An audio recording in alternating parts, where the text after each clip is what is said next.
Hi guys, आज जो मैं वीडियो बनाने जा रहा हूँ वो मेरे चैनल का फुल वीडियो पहला वीडियो है। ठीक है, इससे पहले मैं एक दो शॉर्ट वीडियो बनाए मैंने, और स्टार्टिंग कर रहा हूँ मैं संख्या पद्धति से। एक ऐसे टॉपिक से स्टार्ट करने जा रहा हूँ जो अपने भारत का कोई भी एग्ज़ाम हो या कोई भी किसी भी स्टेट का एग्ज़ाम हो, उसमें ये एक टॉपिक जो है कंपलसरी उसमें सिलेबस में होता ही होता है, जिसका नाम है संख्या पद्धति यानी कि नंबर सिस्टम्स। तो देखो, जो ये वीडियो है ये मोस्टली उन स्टूडेंट्स के लिए है जो कंपटीशन की दुनिया में अभी अभी आए हैं। बाकी तो सभी के लिए यूजफुल है ये, लेकिन बिल्कुल जीरो से मैं स्टार्ट कर रहा हूँ। ये वीडियो का पार्ट फर्स्ट है।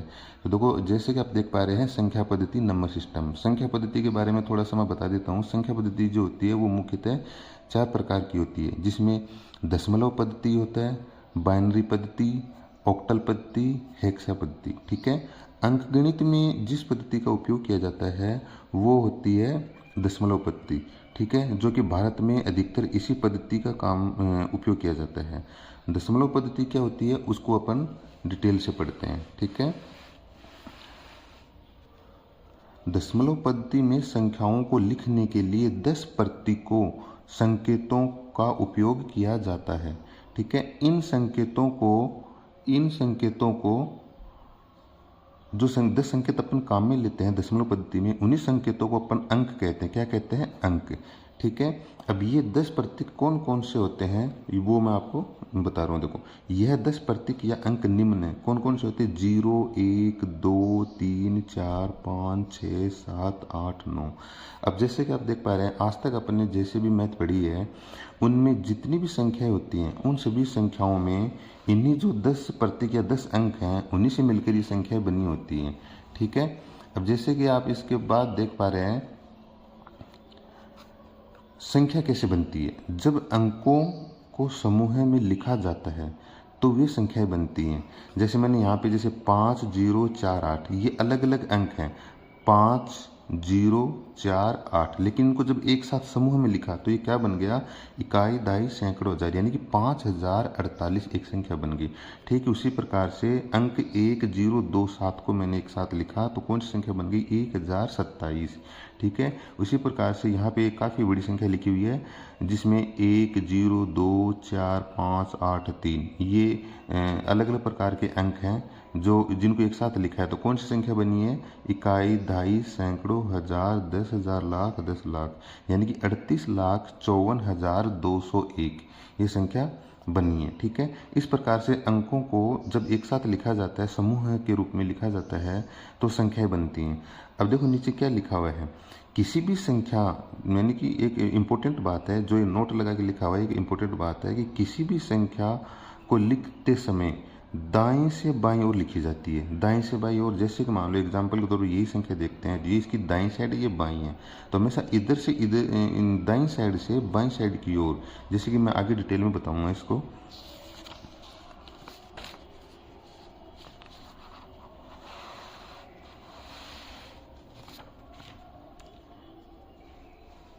जैसे कि भारतीय संख्या पद्धति है वो हमेशा दाईं से बाईं ओर होती है। ठीक है, जैसे देखो यहाँ पे कोई भी संख्या इस प्रकार से लिखी हुई होगी यहाँ से, तो इस साइड से अपन उसको काउंट करते हैं, इकाई, दहाई, सैकड़ों, हजार, 10,000, लाख, 10 लाख, करोड़, 10 करोड़, अरब।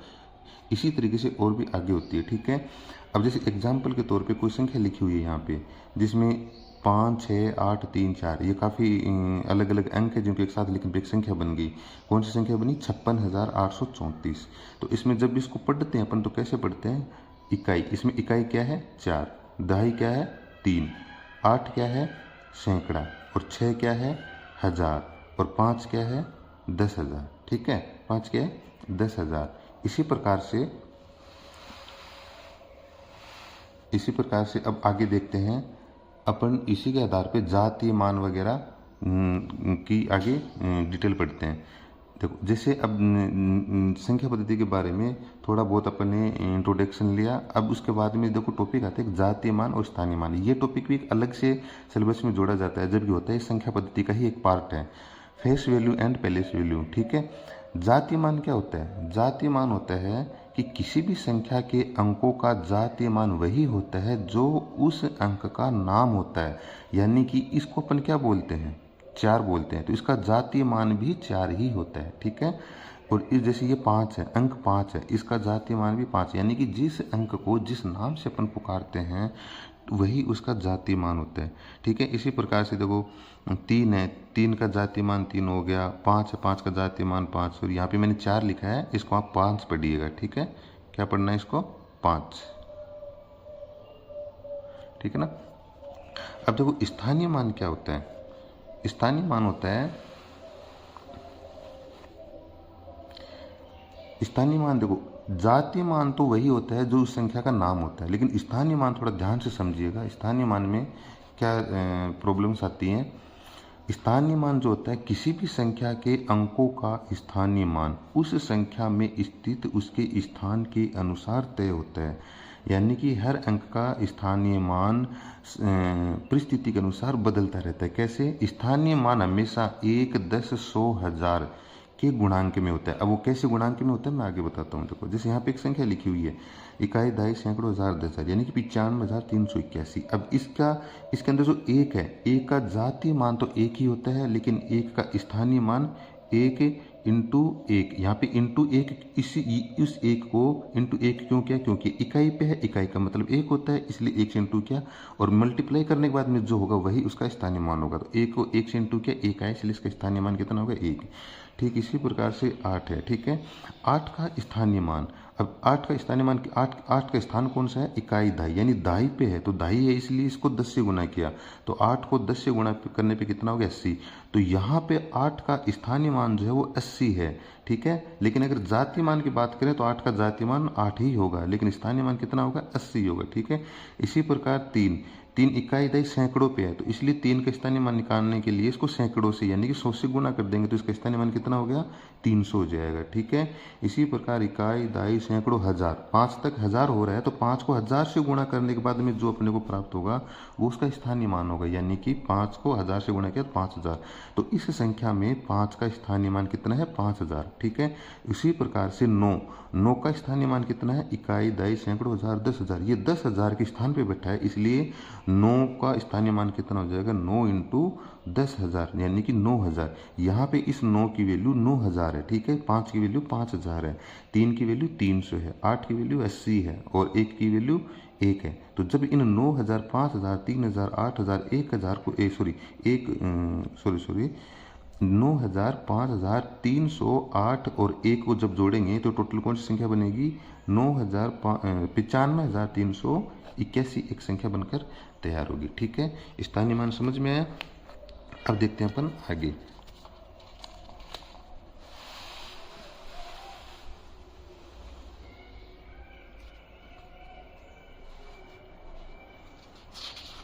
नेक्स्ट देखते हैं अपन अब कुछ महत्वपूर्ण बिंदु है। स्थानीय मान अपन ने जो पढ़ा उससे संबंधित कुछ महत्वपूर्ण पॉइंट्स हैं।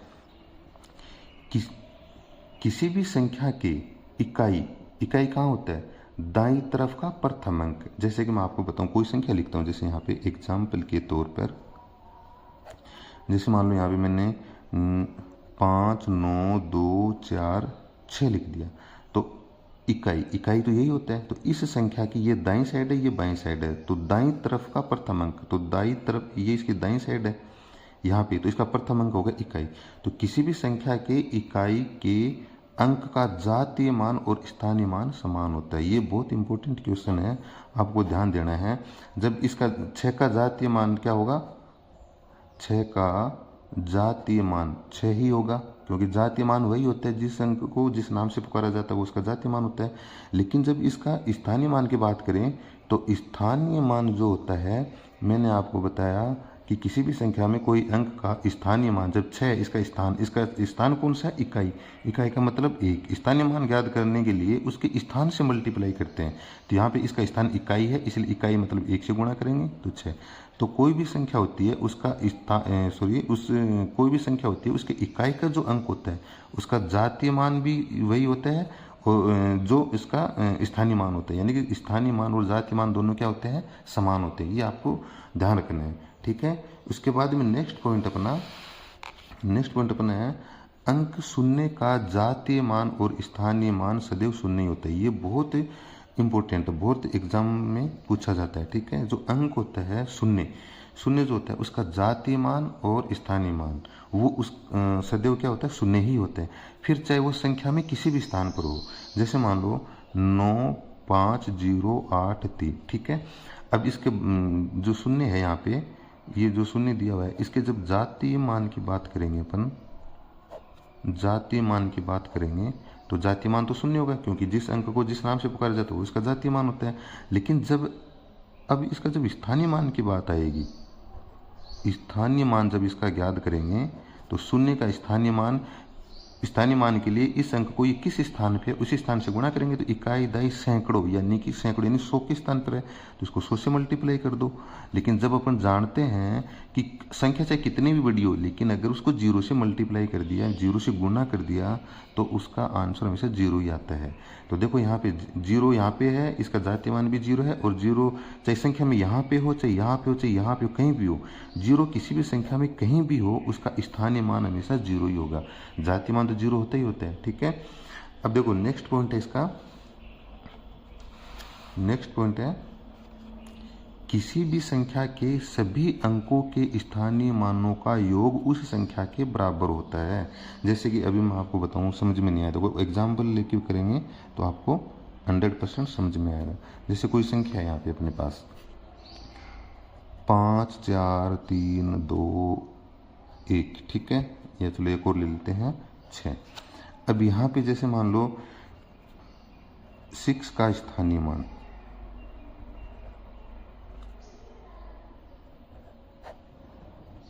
स्थानीय मान 6 होगा, क्योंकि इकाई के अंक पे है, इसको मल्टीप्लाई किया तो कितना आ गया 6। अब देखो यहाँ पे थोड़ी जगह कम है तो मैं इसको शॉर्ट में लिख रहा हूँ। 1 का स्थानीय मान कितना हो जाएगा, दाई के अंक पे तो 1 इंटू 10 से मल्टीप्लाई करेंगे तो 10 हो गया। उसके बाद में 2 का स्थानीय मान कितना हो जाएगा, 2 इंटू सैकड़ों से गुणा करेंगे तो कितना हो जाएगा, 200 हो जाएगा। ठीक है, इसी प्रकार से 3 का स्थानीय मान कितना हो जाएगा, 1000 के स्थान पे तो इसको 1000 से मल्टीप्लाई करेंगे तो 1000 हो गया। ठीक है, इसी प्रकार से 4 का कितने पे, इकाई दाई सैकड़ों 10,000 पे तो इसको 10,000 से मल्टीप्लाई करेंगे। ठीक है, तो ये कितना हो जाएगा, 40,000। इसी प्रकार से 5 है, ये 1 लाख पे है तो इसको 1 लाख से गुणा करेंगे तो कितना हो जाएगा, 5 लाख। अब देखो इस संख्या के प्रत्येक अंक का स्थानीय मान अपन ने ज्ञात किया ये है। ठीक है, अब इनका जब योग करेंगे तो योग आप करके देख लो, 50,000 सॉरी यहाँ पे कितना हो गया, 54,000 5,43,000 है। ठीक है, ये कितना हो गया, 5 लाख, ये हो गया 40,000, ये हो गया 3,000। तो देखो 5,40,000 कितना हो गया, 5,40,000 हो गया। फिर ऊपर 3,000 जोड़ेंगे, 5,43,000 हो गया। 5,43,000 में 200, ये 10 हो गया, फिर 6 जोड़ेंगे 16 हो गया, तो कितना हो गया, 5,43,216। ये बात मैं आपको समझाना चाह रहा था कि किसी भी संख्या के सभी अंकों के स्थानीय मानों का योग उसी संख्या के बराबर होता है। ठीक है, अब देखो आपको टॉपिक पसंद है, सॉरी अब टॉपिक आपको समझ में आया है, तो अब मैं आपको एक क्वेश्चन देता हूँ जिसका आंसर मुझे आप कमेंट में बताएं। एक संख्या दी हुई है यहाँ पे। ठीक है, इस संख्या में जो अंक है 2 तथा अंक 1 के स्थानीय मानों का योग व अंतर ज्ञात कीजिए। यानी कि एक संख्या ये यहाँ पे 2 है, यहाँ पे 1 है, तो पहले इन दोनों का स्थानीय मान ज्ञात कीजिए, फिर उनका योग ज्ञात कीजिए। यानी दोनों के स्थानीय मानों का योग ज्ञात करना है। ठीक है, और दोनों के स्थानीय मानों का अंतर ज्ञात करना है, और दोनों के आंसर मुझे कमेंट बॉक्स में बताइए। ठीक है, धन्यवाद।